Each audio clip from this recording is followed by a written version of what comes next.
The Republican Party has had a tough time convincing Oregonians to vote for statewide candidates. How does the Republican Party relate and connect with the Oregon voter? Well, I think that it's pretty clear that we're in a tough race, but we're pleased with the trend that's moving more and more in Dr. Wehby's favor. So we are pleased with what we're seeing as far as the trend goes. We need to convince the people of Oregon that it's time for a change in the United States Senate. It's time we started passing legislation. It's time that we had a foreign policy which is effective, and that no longer will they see Americans having their heads cut off because of a failure of American leadership. We need to reform health care in this country in a way that's meaningful, and we need to fix the VA. Now, Monica brings unique experience both with health care and with the VA. The scandal with the VA isn't going away for a long time. What greater obligation do we have? This is an instant leader. I have not seen her opponent, the incumbent, do anything as far as the veterans are concerned, much less play any kind of leadership role. And I think people understand, too, that we are headed in the wrong direction. When you talk to people, 70% think that our country is headed in the wrong direction, and I think that that's clear.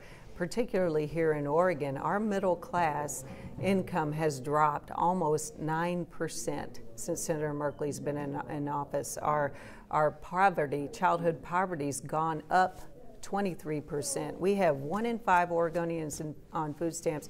Do you know we had more people since Senator Merkley's been in office? We have had more people have to go on food stamps than got jobs. 60,000 more people went on food stamps than got a job since Senator Merkley's been in office.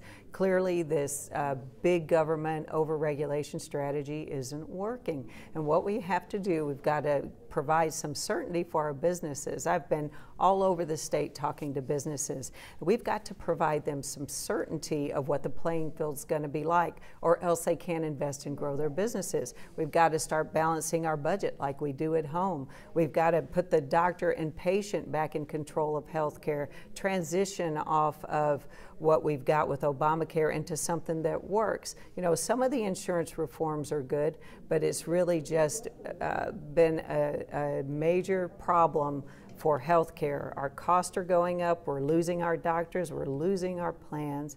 We've got to establish a leadership role again in the world so that our enemies are afraid of us and that our friends can trust us.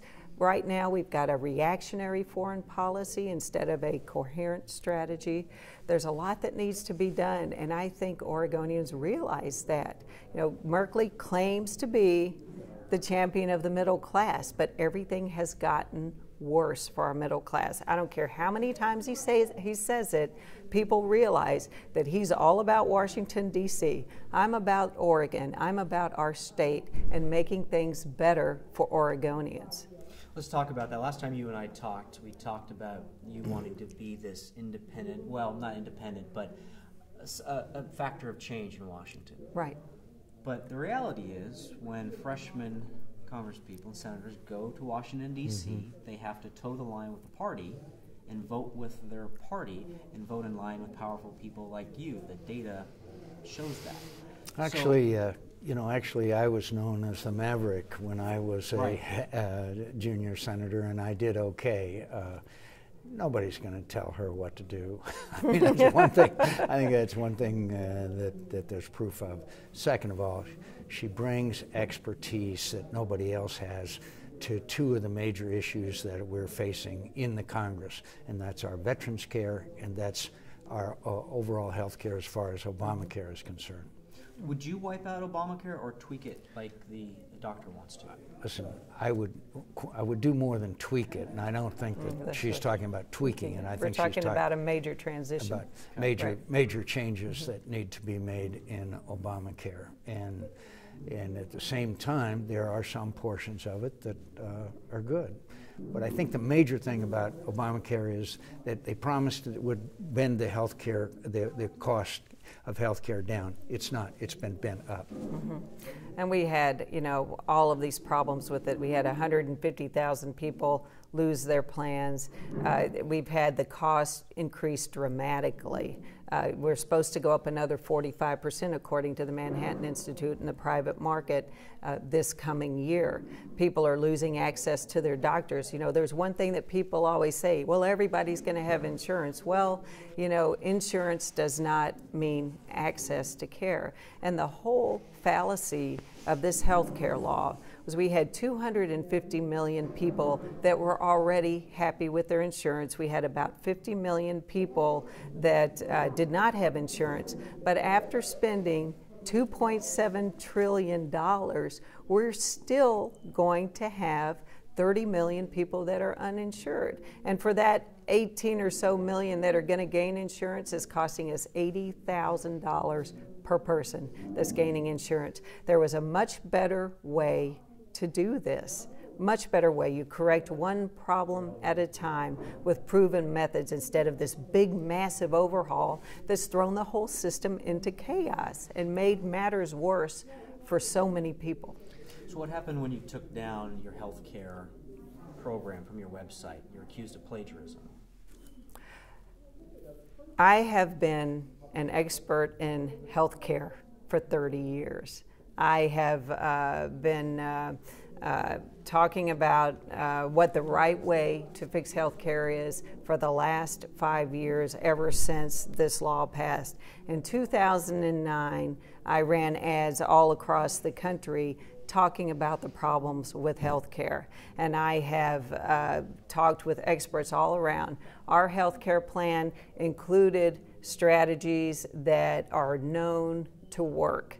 And they are the same strategies that all of us in healthcare have discussed. So Tom Coburn, Tom Price, Bill Cassidy running in Louisiana, all of us who are experts in healthcare and who have focused on this know what's going to work. That's what we have in our healthcare plans, are strategies that all of us who talk about know will work.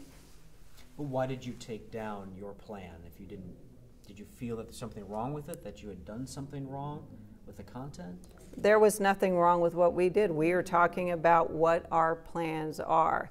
You know, one of my former staffers on the website had put something up in a way that it shouldn't have been put up, but I stand by that plan. That is my plan. Those are my ideas, which are the same as a lot of other people that work in health policy. I'm not dreaming up new ideas of what's going to work. The way you come up with something that works is you talk to people that are experts in the field. You come together with consensus that works, like buy insurance across state lines. You let people buy their health care plan with pre-tax dollars. You enact tort reform. 20% of our cost is, up to 20% of our cost is defensive medicine.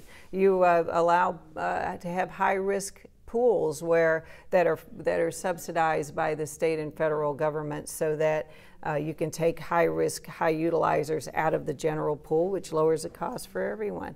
There are plans that we all know, those of us in healthcare, know will work. And that's what we do. You know, you take the best ideas from everybody and combine them and come up with an answer.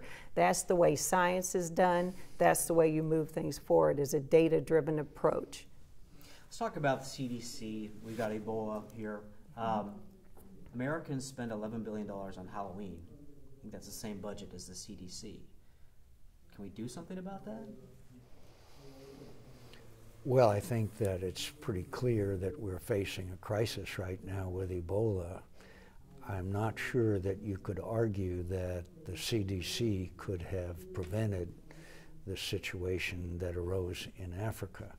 I'll bow to the expertise of my physician friend here, but if there's any additional funding for CDC that needs to be made, I'm sure that the Congress will support it.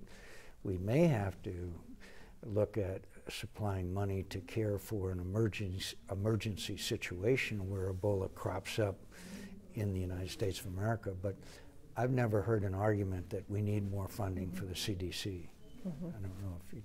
No, I think that that's just all a matter of allocation of resources. Okay. Let's talk ISIS.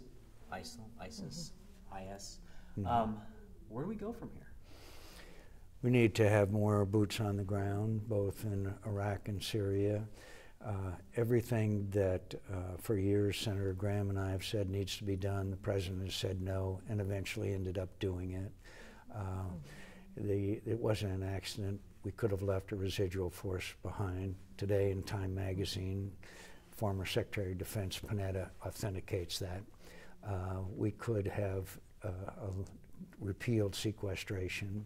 We could have armed the Free Syrian Army, which the President overruled his whole national security team. It didn't happen by accident. It happened because of a failure of leadership and the President of the United States wanting to withdraw from a conflict where our enemies didn't want to do the same. One of the former chiefs of staff last night I heard say that he predicts we're in a 30 to 40-year struggle in the Middle East. Well, I think that in some ways that's true because the rise of radical Islam is spreading throughout the region, but have no doubt that our foreign policy has contributed to it. There are literally millions in refugee camps now. Those millions are young, a lot of them are young boys who are undernourished. They are indoctrinated with Islam, and they are going to be new fighters against us. We wouldn't have had those refugees if we had armed the Free Syrian Army, if we'd left a residual force behind in Iraq. It is a feckless foreign policy and national security policy by this president that we're going to be paying for the next 30 to 40 years. It seems like regardless of who is in power, whether it's President Obama or President Bush, the wrong decisions keep getting made. You know, actually, that's something that our liberal friends like to push, but the fact is, thanks to the President Bush recognizing in 2006 that his strategy failed, we started the surge with General Petraeus, and we had the situation stabilized. It was stable. All we had to do was really, in the view of Secretary Panetta and review Ambassador Ryan Crocker, was to leave a sustaining force behind, and we would not have what we have today. When the President decided to not leave a sustaining force, ISIS was a minor item. Now they're obviously the largest terrorist organization in history. So to say that all of this was inevitable is just distortion of the facts, and the liberals don't want to, of course, admit that. But facts are stubborn things. Are you going to run for president again? Pale, rested, ready, McCain in 2016? No. I got to ask you because I just read this. Did you apologize for nominating Sarah Palin? Of course not. Of course not. Of course not. No, I don't know who would. I was asked about Joe Lieberman, and I said obviously Joe Lieberman would have been a great vice presidential candidate, but I was proud that I had to have been able to run with Sarah Palin, and I've always said that. There's reports out there about a letter that your office sent out apologizing for nominating her. Is that fictitious? I obviously have no. Well, the internet's always right, right? Yeah, no, I have no. That's the first time it's been brought to my attention, but I have said 1,000 times how much I appreciate Sarah Palin and her willingness to run with me. Okay. What do you make of the Secret Service? How much time do we have? 2 minutes? Okay. Sure. What do you make of this? What do you make of the Secret Service fiasco? It's unconscionable and unacceptable, and obviously when the Democrats turned against the director of the Secret Service, it was just a matter of hours before she was forced to resign. Now we need congressional oversight and hearings to find out exactly what happened, why, and what we need to do. And by the way, again, the men and women serving in the Secret Service are amongst the finest in America, but it's obvious there have been some real fundamental failings that need to be corrected. Last question. Sure. You've been in the Senate a long time. You've seen the ebb and flow of bipartisanship. How do we fix this? Nobody can get along. I think that one of the ways to fix it is to not do what, and to undo what Senator Merkley was a leader in, and that was this nuclear option. Most people don't know or care about it, but it really destroyed any congeniality in the United States Senate by eliminating our ability to require 60 votes.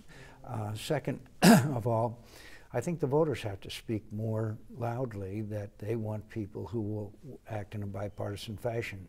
I know of nothing bipartisan that Senator Merkley has done.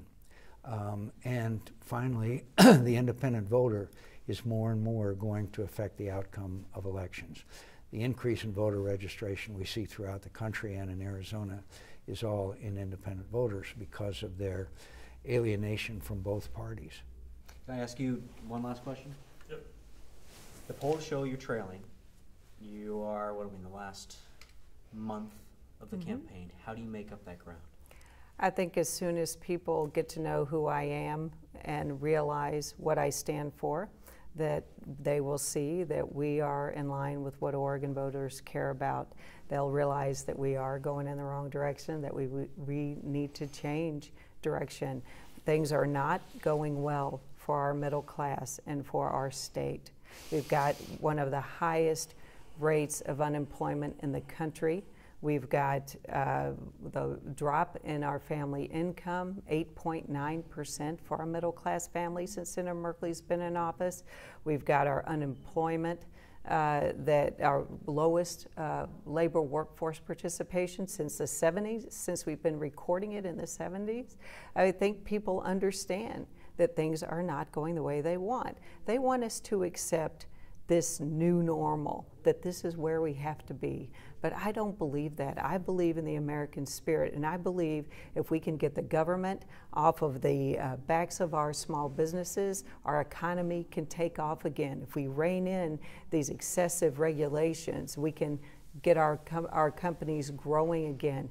If we can replace this Obamacare mess, we at least have a strategy of how to do that. Senator Merkley keeps up with the same old stuff. His answer is the same old, same old.